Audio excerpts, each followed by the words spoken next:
Ouais, j'hésitais à commencer cette vidéo torse nu, mais je me suis dit que vous n'étiez pas prêts. Alors j'ai mis une chemise.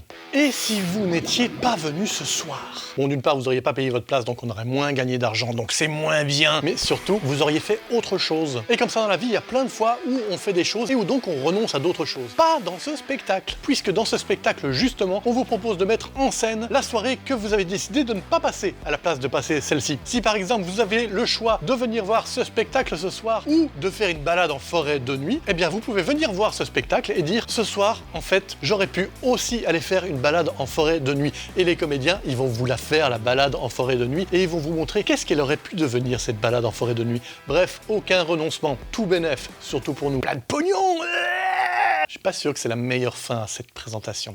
Pas sûr. Bon, ça c'est une espèce de vague tentative de me déguiser en spermatozoïde comme sur l'affiche, mais honnêtement c'est raté. Story in vitro, c'est une métaphore de la naissance, puisque vous allez assister à la naissance de plusieurs petites improvisations, basées sur un thème que vous donnez, des petits embryons, et vous allez déjà passer un bon moment à découvrir ces différentes versions à partir d'un même thème, mais sachez également que la version que vous aurez préférée parmi ces cours d'improvisation, vous allez pouvoir la choisir afin qu'elle soit développée, qu'elle grandisse et qu'elle donne naissance à une longue histoire en deuxième partie de spectacle. Et donc si la deuxième partie de spectacle vous plaît pas, c'est entièrement de votre faute, c'est vous qui l'avez choisi. Et si la deuxième partie de spectacle vous plaît, c'est grâce à vous, c'est vous qui l'avez choisi. Est-ce que c'est pas bien de se sentir un petit peu aux commandes de son existence? C'est ça qu'on vous offre. Ah ouais. En toute amitié, parce qu'il y a des gens qui disent Che au lieu de dire Thier, alors moi je dis Che aussi des fois. Par exemple, Che Guevara, à la base s'appelait Thier Guevara, il s'appelait Thierry Guevara, voilà, il habitait près de Lille. C'est une notion d'histoire que peu de gens connaissent, ça je vous donne ces cadeaux. Mais en toute amitié, c'est évidemment surtout une histoire d'amitié inspirée par ce petit moment intime qu'on va d'abord partager ensemble, nous les comédiens, à savoir Gilles Delvaux et moi-même, et vous, le public, puisque d'abord on va commencer en discutant d'amitié. On va un petit peu s'échanger nos points de vue sur l'amitié, nos façons de l'envisager, les limites qu'on lui donne, ce que ça nous apporte, et tout ça va inspirer une improvisation d'1h15 où deux amis seront mis dans une situation où leur amitié sera mise à contribution ou à rude épreuve, mais en tout cas, elle en sortira toujours vainqueur, vainqueuse, vaincresse,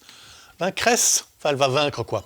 IA, vous et nous, ou plutôt IA, vous et nous. IA pour intelligence artificielle. Oui, depuis quelques années et spécialement depuis quelques mois, on n'arrête pas d'entendre parler d'intelligence artificielle. C'est absolument partout et qu'on le veuille ou non, ça va faire partie de nos vies. Et on a décidé pour ce spectacle aussi de s'emparer de l'IA, de voir ce qu'elle pouvait nous apporter au spectacle. Et si l'IA, elle va avoir plein de contributions, puisqu'elle va construire le spectacle en même temps que vous et en même temps que nous. IA, vous et nous. Par exemple, on va vous demander plusieurs choses au départ. Quand je dis nous, c'est Gilles Delvaux et moi. Par exemple, on va vous demander un lieu, et ce lieu, on va le donner à une intelligence artificielle, et on va lui demander, crée-nous un début d'histoire qui se passe dans ce lieu. On va également donner ce lieu à une autre intelligence artificielle, on va lui demander, ok, crée-nous le décor, et hop, ce sera projeté sur un grand écran. Et c'est pas fini, on demande également à une troisième intelligence artificielle, crée-nous une musique, qui va être la musique qui va lancer l'improvisation au départ. Bref, c'est énormément de sources d'inspiration qui part de vous, qui confie ensuite à l'intelligence artificielle, qui la grandit, qui la triture, qui en fait une autre version, et ensuite, c'est à nous, comédiens, de jouer dans cet univers proposé et de créer évidemment tout le reste de l'histoire. C'est donc une collaboration, un peu de la façon dont risque de se passer le monde dorénavant, une collaboration entre l'intelligence artificielle et les humains, cette fois-ci au service de l'artistique. Vous vous demandez ce que ça peut donner? Venez le voir.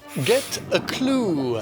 Bon, ça c'est une tentative de démonstration de comme si j'avais une loupe en main, vous voyez, pour faire un petit peu enquête.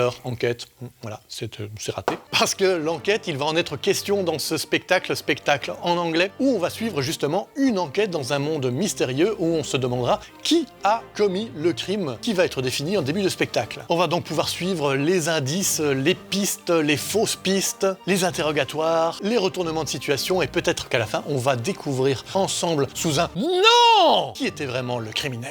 Mais à mon avis, c'est Gérard. Parce que les Gérards sont en général des criminels. Et si tu t'appelles Gérard, eh ben non, je m'excuse pas. Tu sais très bien de quoi je parle. Ah ouais, Gérard, jeté à l'œil. Jeté à l'œil. Du thé, parce que je bois du thé dans les